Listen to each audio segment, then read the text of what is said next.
우리의 후손에게 강하고 잘 사는 자유민주주의 나라를 물려주려고 영상을 제작하였습니다. 구독과 좋아요, 자유민주주의의 지킴과 영상 제작에 도움이 됩니다. 이재명 정부 개국 2등 공신 이준석. 그는 유승민 등과 함께 원조 친박 계열로 분류되며 박근혜 키즈로 정치에 입문해 국민의힘 초대 당대표까지 오른 인물입니다. 정치적 상황 판단력만큼은 누구보다 뛰어나다는 평가를 받습니다. 그런데 뼛속까지 우파라 불리던 이준석이 어떻게 이재명 정부의 개국 2등 공신으로 불리게 되었을까요? 이유는 간단합니다.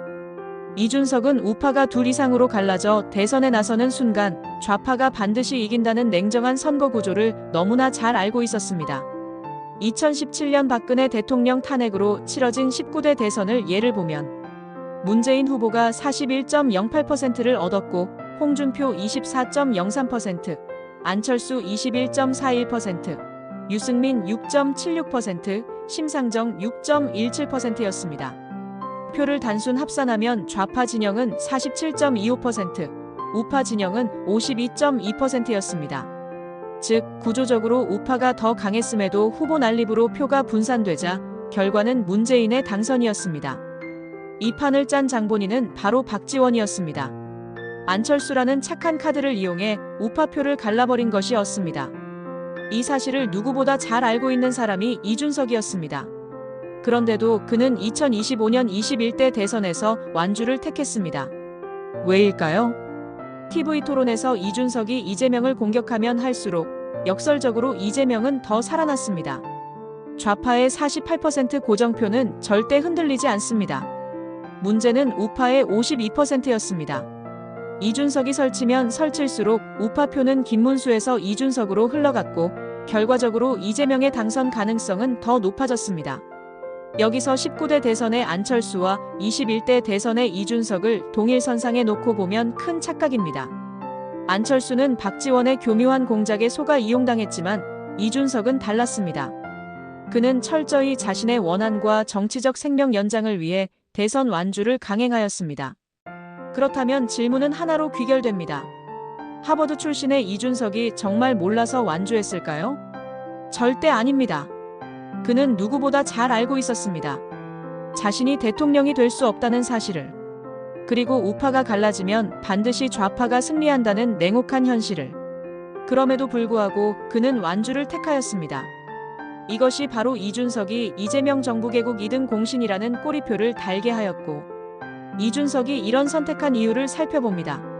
첫 번째, 윤석열은 처음부터 위장 우파였습니다.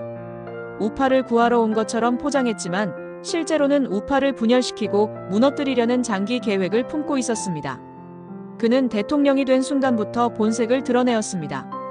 20대 대선 과정에서 우파 내부의 갈등을 키우고 측근들과 윤핵관을 앞세워 보수의 꿈나무였던 자신의 음모를 누구보다 잘 아는 이준석을 몰아내는 데 집중했습니다. 우파를 약화시키는 데 있어 가장 효과적인 방법은 내부 분열이었고 윤석열은 그 점을 누구보다 잘 알고 있었습니다. 문제는 이준석이었습니다. 자기 잘난 맛에 살아온 그는 윤석열의 덫에 걸려들었습니다. 윤석열에 대한 원한을 풀겠다는 마음으로 결국 반탄의 상징이었던 김문수 후보를 흔드는 방향으로 움직였습니다. 끝까지 완주하며 결과적으로 우파의 표를 분산시킨 것입니다. 스스로 정의롭다고 착각했지만 사실상 윤석열의 큰 그림 속에서 철저히 이용을 당한 셈이었습니다.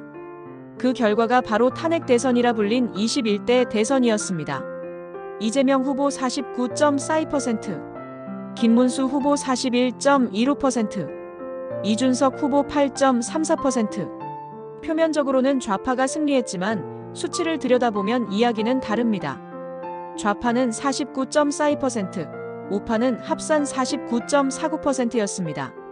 분열만 없었더라면 우파가 정권을 지킬 수 있었던 것입니다. 이 모든 상황은 윤석열이 처음부터 설계한 함정의 결과였습니다. 그럼에도 김문수 후보는 분열과 방해 속에서 놀라운 선전을 했습니다. 이준석이 흔들었음에도 불구하고 41%를 얻은 것은 결코 가벼이 볼 일이 아니었습니다. 그러나 윤석열이 만든 판에서 이길 수가 없었습니다. 결국 21대 대선은 단순한 패배가 아니었습니다. 그것은 윤석열이 우파 말살을 위해 짜놓은 시나리오가 현실로 구현된 순간이었고 이준석은 그 거대한 음모 속에서 무력하게 끌려다닌 조연에 불과하였습니다. 둘째, 이준석은 결국 자기 정치적 생명을 연장하기 위해 완주를 선택한 것으로 보입니다. 무혐의 처분을 받았다고는 하지만 여전히 찝찝하게 남아있는 성상납 의혹은 곽상도 전 의원 아들이 화천대유에서 50억 퇴직금을 받아 챙긴 사건을 자연스레 떠올리게 합니다. 대선에서 고작 8%대 득표율을 얻으며 선거비용 보전을 받지 못하였는데 개혁신당 서진석 부대변인은 후원금으로 정당 보조금을 다 반납하고 흑자까지 났다고 합니다. 8%의 득표율로 어떻게 막대한 선거자금을 후원금으로 충당하고 심지어 흑자까지 냈다는 말입니까? 상식적으로 납득할 수 없는 대목입니다. 이런 배경을 보면 이준석은 결국 이재명 정권 개국의 2등 공신이라는 비판을 피하기 어려워 보입니다. 웃기는 것은 지금 우파 정치인들은 좌파들이 했던 것처럼 정부 욕을 하고 헐뜯고 있습니다.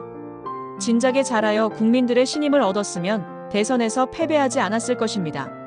그리고 대선 때 제대로 싸우고 진짜 우파의 깃발을 들고 나섰다면 오늘날 이런 비극은 없었을 것입니다. 지금 와서 뒤늦게 잘못을 떠넘기듯 푸념하는 모습은 한심하다 못해 기가 찰 노릇입니다.